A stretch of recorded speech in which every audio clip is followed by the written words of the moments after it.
Veja que nós chegamos ao disparate. Então deixa eu contar para vocês um testemunho. Eu já contei, está no livro Arrependimento Profundo e Eficaz.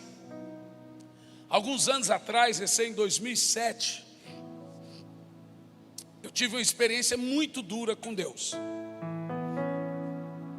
Muito dura mesmo. Em uma das minhas experiências, eu tinha acabado de chegar da igreja Batista Getsêmani do pastor Jorge Linhares, em Belo Horizonte. Cheguei em casa, eu estava esgotado, cansado. Eu fui tomar banho, eu estava seco. Quando nós dissemos o termo seco, para os pastores é sem óleo, sem unção. Eu estava seco. Mas antes de pregar nessa igreja, eu passei um tempo muito difícil na minha vida, viciado em pornografia. Então meu devocional era a pornografia, 5 horas em pornografia. E eu não escondo isso, porque hoje isso ajuda muita gente a se libertar. Então eu dizia: Senhor, nessa conferência mesmo em Belo Horizonte, não me usa. Eu quero passar vergonha. Eu quero subir ali e não acontecer nada, para eu tomar vergonha na cara. Mas eu chegava lá e os paralíticos andavam, os cegos enxergavam, milagres aconteciam, mas eu estava seco. Existem por aí grandes ministérios e um desvio no caráter do mesmo tamanho, mas dentro de mim havia um vazio. Mas não um vazio de dinheiro, não um vazio de agenda, não um vazio de família, de carinho, um vazio de unção, um vazio de Deus. Só quem ama a Deus sabe. Irmão, quem ama a Deus de verdade sente saudade de orar. Quem ama a Deus de verdade sabe quando ele está seco. Se Jesus, meu filho, me perguntou: pai, o que é unção? Eu falei: filho, eu não sei te explicar muito bem o que é unção, mas eu sei te explicar o que não é, porque eu sei quando eu não estou ungido. Quantas vezes eu liguei na época para o meu pastor, o pastor Eibe, e o pastor Eibe com as mesmas perguntas: como é que você está? Como é que está seu casamento? Como é que está a educação dos seus filhos? Como é que está o ministério? Como é que está o seu tempo de oração? E eu mentia para ele para dizer: não, pastor, está tudo uma bênção. Porque quem faz o nível do discipulado é o discípulo, não o discipulador. Vocês sabem muito bem disso. Se você quiser enganar seu discipulador, você vai enganar. E aí eu dizia: pastor, está uma bênção. Mas por dentro eu estava mantendo uma aparência. Então eu confessava meios pecados.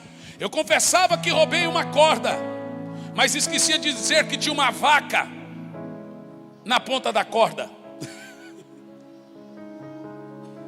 Então eu confessava, eu entregava algumas coisas assim para o meu pastor, mas não entregava tudo, para ele perceber, ou então pensar que eu estava sendo honesto com ele.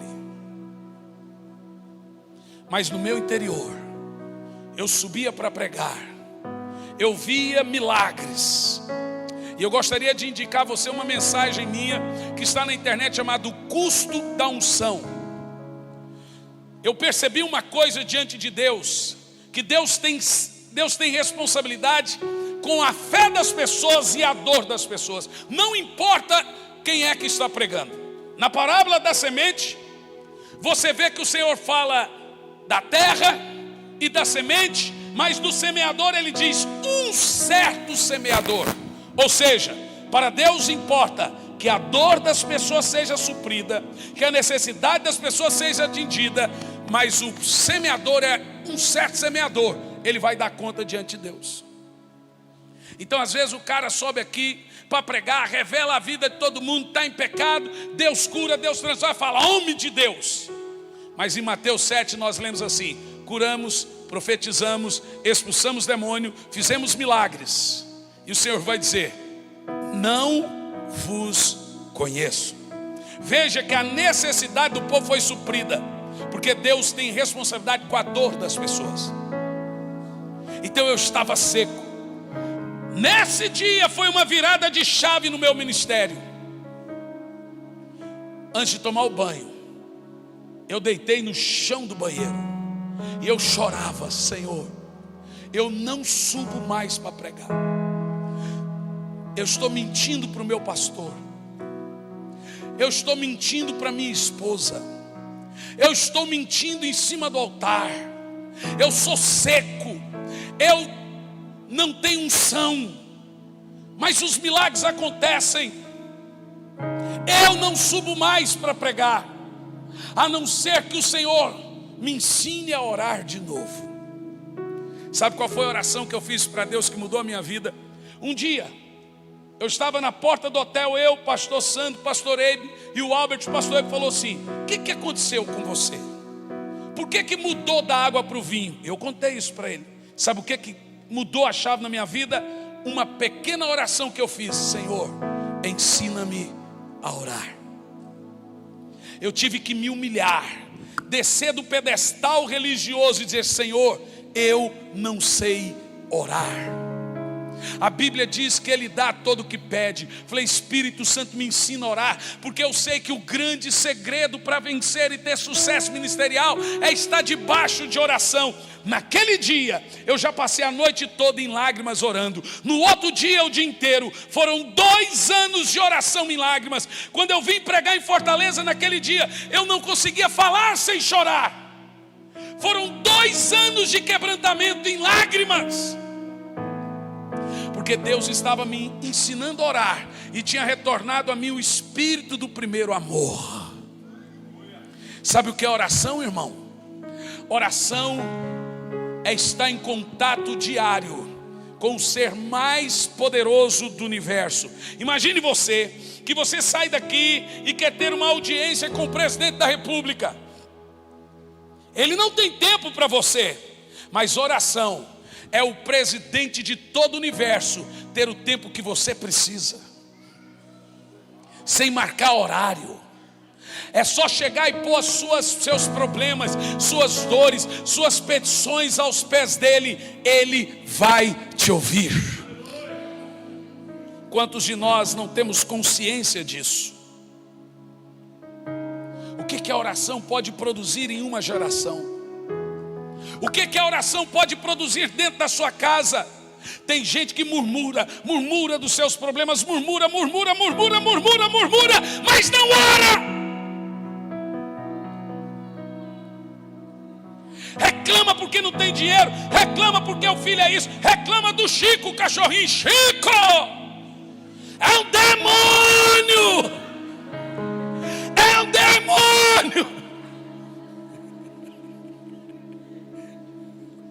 Vai orar pro Chico, irmão. Vai orar pro Chico, irmão.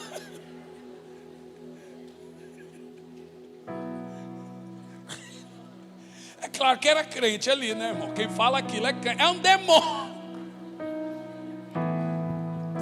Meus queridos, por que Jesus se dedicou a orar? Você já parou para pensar que Jesus não ensinou nada para os seus discípulos? Ele só ensinou uma coisa. Jesus não ensinou a pregar, Jesus não ensinou a expulsar demônio, Jesus não ensinou a curar enfermos.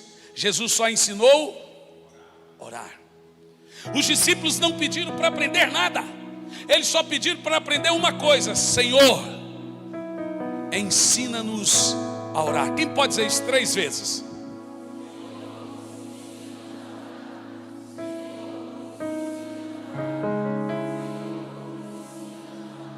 Foi essa pequena oração que mudou a chave na minha vida. Eu me lembro como se fosse hoje. Eu estava ali e eu fiz uma estúpida e pequena oração infantil: Senhor, ensina-me a orar.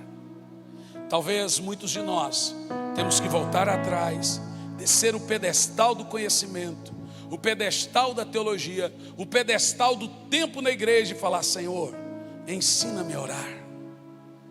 Espírito Santo, ensina-me a orar.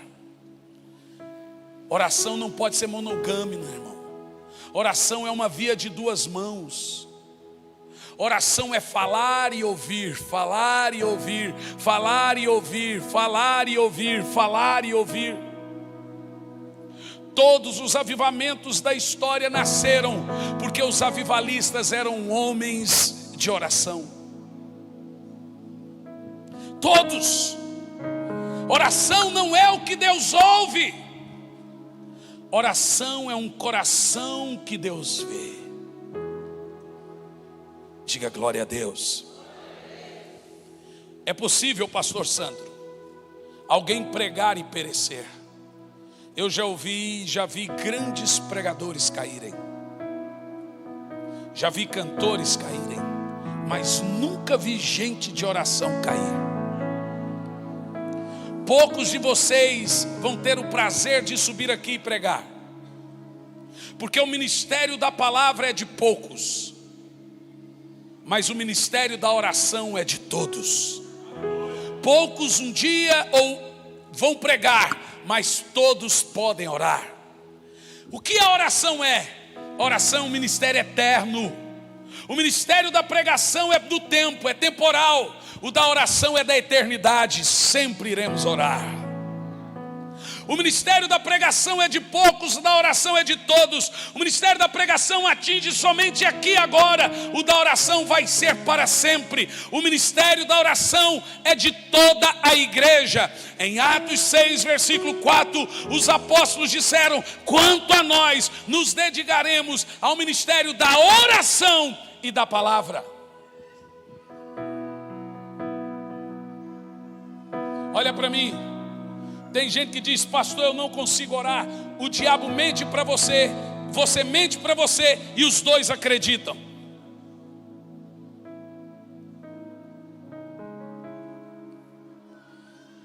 Oração só exige um único requisito, só um: espiritualidade. Você só precisa de uma coisa para orar: ser espiritual. Olha para mim. Ninguém vai chegar a algum lugar com Deus. Eu estava pregando na igreja Batista Lagoinha, de Teresópolis, de Niterói, e os jovens vieram em cima de mim: pastor, como podemos viver algo tremendo, algo profundo da parte de Deus, algo sobrenatural? Na mesma hora veio na minha cabeça uma frase: vocês precisam crescer. Ô pastor, como assim precisa crescer? Deus então não usa criança? Falei: não falei nisso. Eu disse o seguinte: se eu pegar uma bonequinha da Polly e um brinco de ouro e mostrar para minha filha de 4 anos, qual que ela vai escolher? Qual? Você sabe por quê? Mas qual é mais valioso? Mas você sabe por que ela vai escolher a bonequinha? Porque um dos sintomas da imaturidade é não discernir valores. Você quer ver um crente imaturo? Ele não discerne o que é importante na igreja. Você fala para ele de coisas importantes, ele não valoriza, porque ele é imaturo. Eu disse para aqueles jovens: revelações sobrenaturais não encontram mentes superficiais. Coisas profundas da parte de Deus não estarão em corações rasos. Ninguém será um avivalista, ninguém será alguém que vai mudar a chave no seu tempo se não tiver a prática da oração. Nenhuma igreja. Eu vou dizer uma coisa: nós